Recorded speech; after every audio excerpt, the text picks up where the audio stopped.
Hello and welcome to Lutherans Alive. We believe that God is doing wonderful things through us, and this is the program that seeks to tell the stories of Lutheran Christians and our ministries here in southwestern Pennsylvania.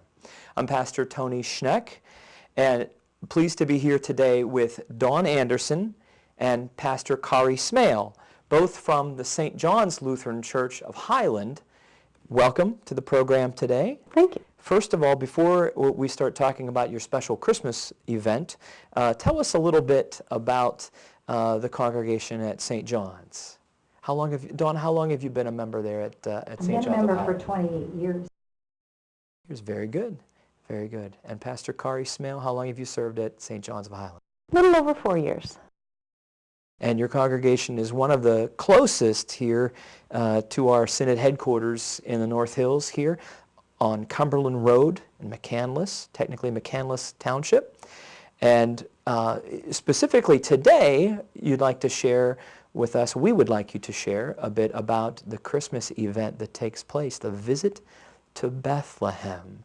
And could you say a bit about how that came to be? How long has St. John's been doing the visit to Bethlehem, and how did that come to be?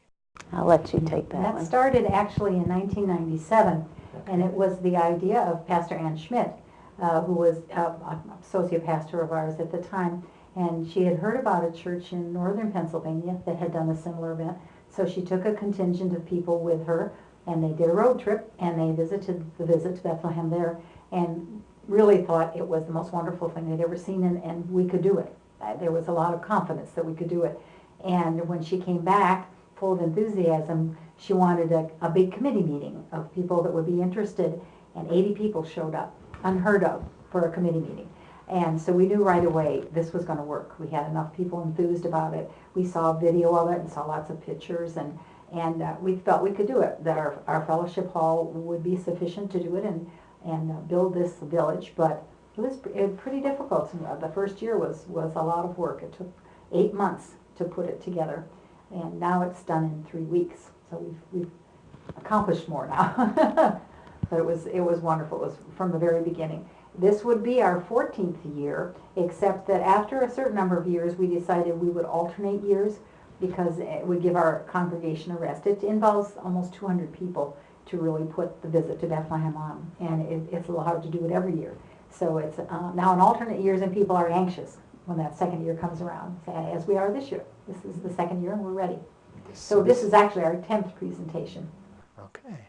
So this year, December 2010, there will be a visit to Bethlehem at St. John's. There will. Right. And when folks come to the visit to Bethlehem there at St. John's, what can they expect as a part of this event? They can expect time travel, I guess you would say, going back to the time of Jesus' birth.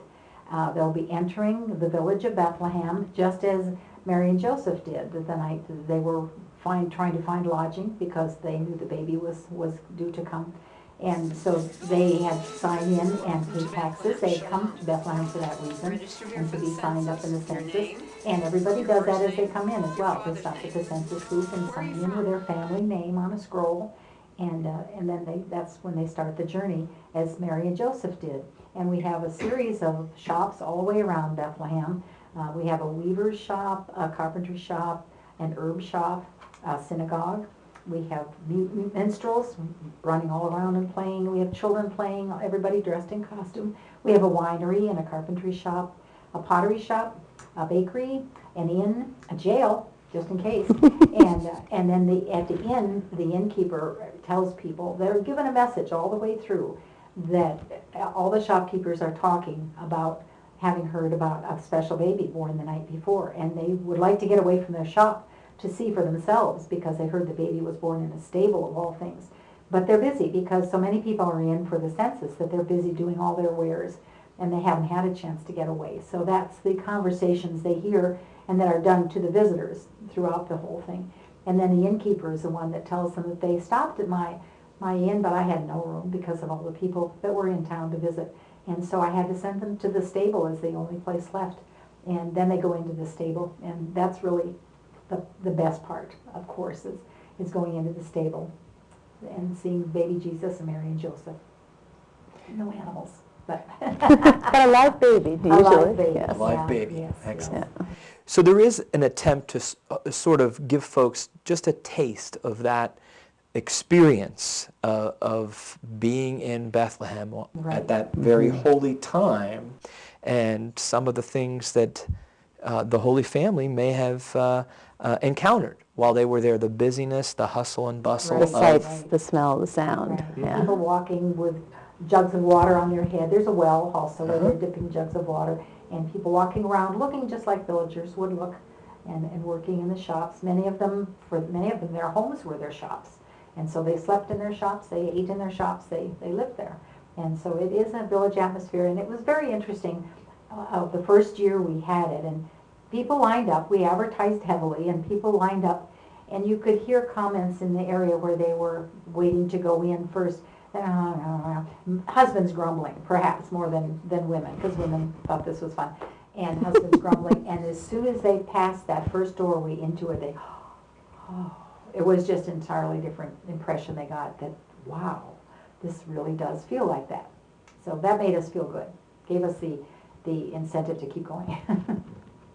And over the years, you've gotten a good response from not Very only the good. congregation, but also folks in the community, people who might not be affiliated with the congregation, but others, Oh, yes. not from other Lutheran churches, from others in the community who have come to Right. see this. Our publicity that we start out each year with is sending letters to churches all over Pittsburgh and to schools. And you know, obviously the public schools are not as receptive as that, but private schools, Catholic schools, preschools from churches, we send out the message everywhere so that people are aware. And we have a lot of return visitors who never tire of coming back again and again, bringing neighbors and friends each time with them that hadn't seen it perhaps. But we get new people each time too, from really distances quite far away. We also send information to nursing homes. We have groups come from nursing homes, so and we like to know when a group is coming, a specific group that's larger, especially when it's people that are wheelchair bound, because we want to make sure that we guide them toward a day that maybe not be quite as busy and a time that would be best for them, so it's easier for them to navigate. But it's all handicapped accessible, so it's easy to get in, no stairs that you have to contend with. So it's very easy for people to get in and out. Excellent. We would look forward to hearing more about the visit to Bethlehem at St. John's Highland. We'll do that right after we take a short break.